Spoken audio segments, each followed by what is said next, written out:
Thank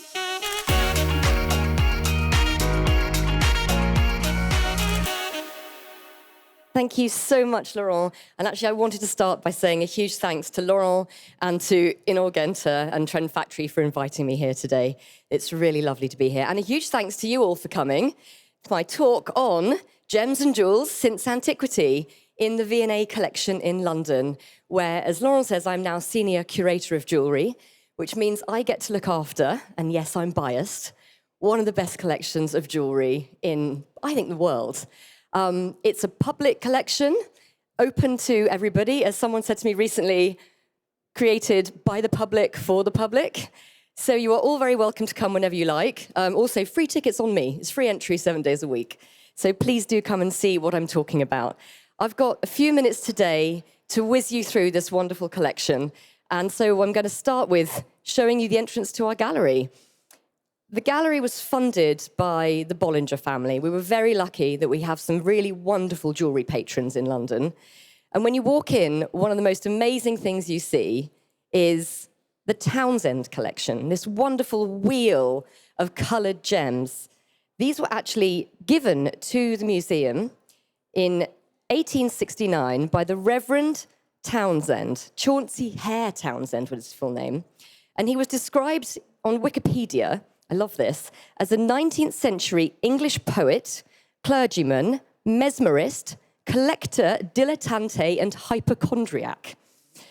He was great friends with Charles Dickens, who actually dedicated Great Expectations to him, and who gave him his crystal ball, which I think is lovely as a sort of gem thing.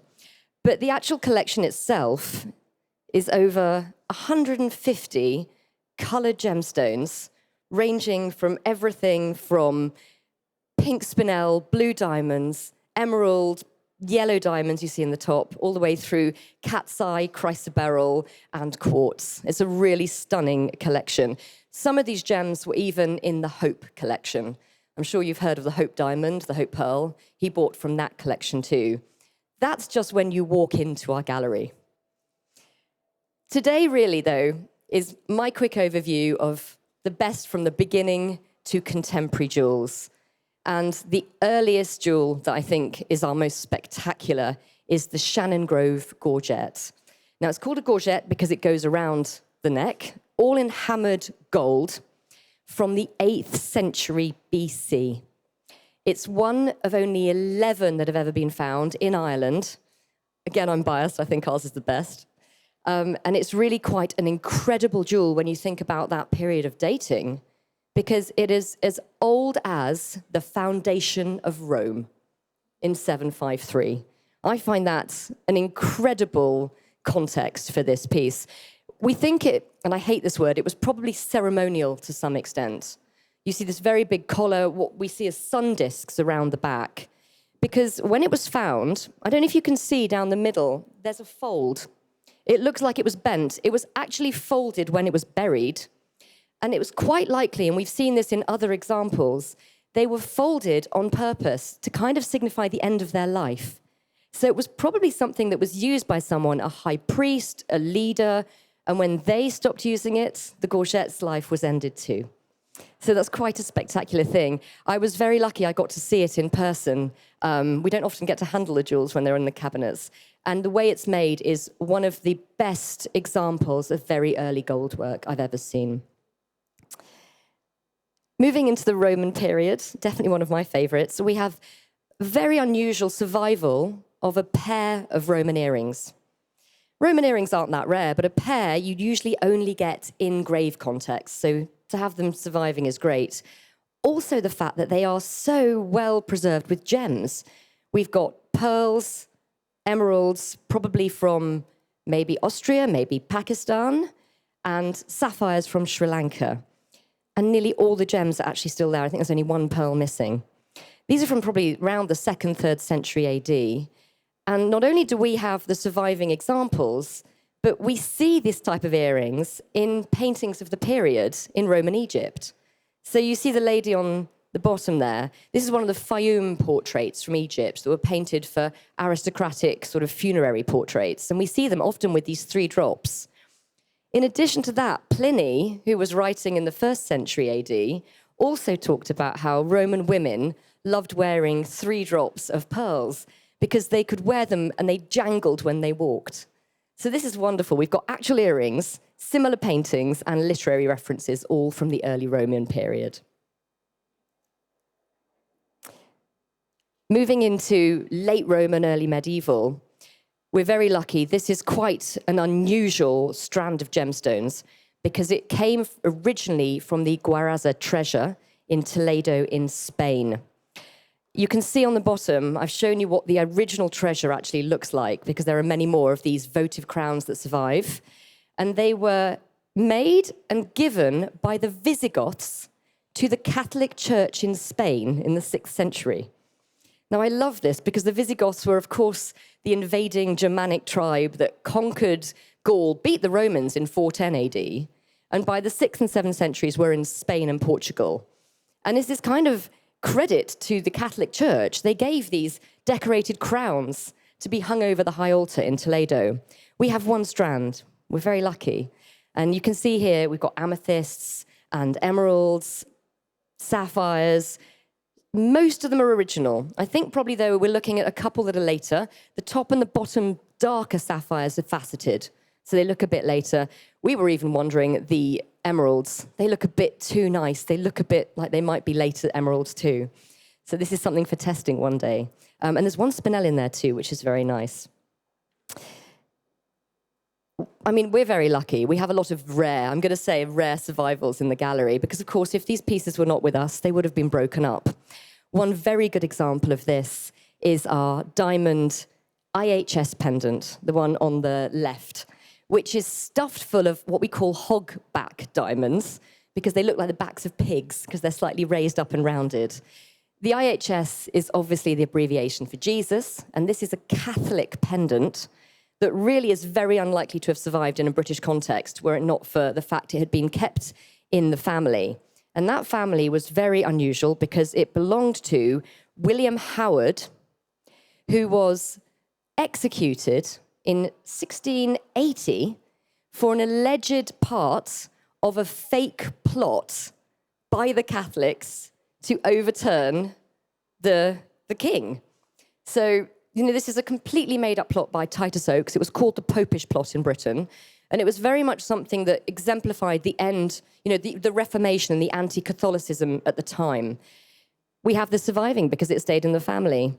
And what's really special, it's not just the diamonds on the front, the cross, the 3 nails of the cross at the bottom with the Trinity representation, but the back is all enameled with the different armor Christie. So the different tools of the Passion of Christ. It's a very unusual thing. On the right, though, we have a slightly more magical pendant. And when I say magical, I mean quite literally, because this is supposed to be our unicorn horn that is called the Danny jewel from the village where it was found in England. It had magical properties. Unicorn could protect against poison and look after you. But of course, it's not actually a unicorn. It's a narwhal tusk, so, the sea creature with the long tusk at the front. They believed it was unicorn, but unusually this pendant is actually mounted in enamel in what looks a bit like a boat setting. So I have wondered if maybe they did know where it came from when they made it. I want to show you now our big 3 of imperial and royal jewels in the collection. Here we have the ruby spray that belonged to Catherine the Great. And this is quite special because we actually know it was in her collection because it was recorded as being in the chamber of Catherine the Great in 1796. We know it was made a little earlier. Following the revolution in 1919, of course, all the pieces were catalogued and sold off. And it was described in the Christie's sale, the auction in 1927, where these pieces were sold, as an extraordinary jewel of exceptional beauty. I'm not going to argue with that. It's quite large, and it was probably either for the dress or maybe even a hair ornament. But if I'm going to talk about Catherine the Great, I have a collection of jewels I love even more. And these were a group of 46 dress jewels. We sort of call them shuttle shapes. They're sort of a slightly off-almond shape. And these were made in 1764 by a jeweler called Leopold Pfisterer. Some of them even have inventory numbers on the back. And we see these types of Russian jewels, sometimes very small, flowers, sort of floral motifs that survive maybe in pairs, one or two. We've got 46. And we've always assumed these were dress jewels. Really rather fun last year, we found a contemporary portrait from 1770. It's not the best portrait, but it'll do, of Catherine wearing them on her kokoshnik. I don't know if you can see that. They're actually, a group of them are sewn onto her headpiece. So now we have hair as well as dress jewels here, which is a really lovely discovery. The next imperial collection we have here are emeralds that came from Napoleon and Josephine.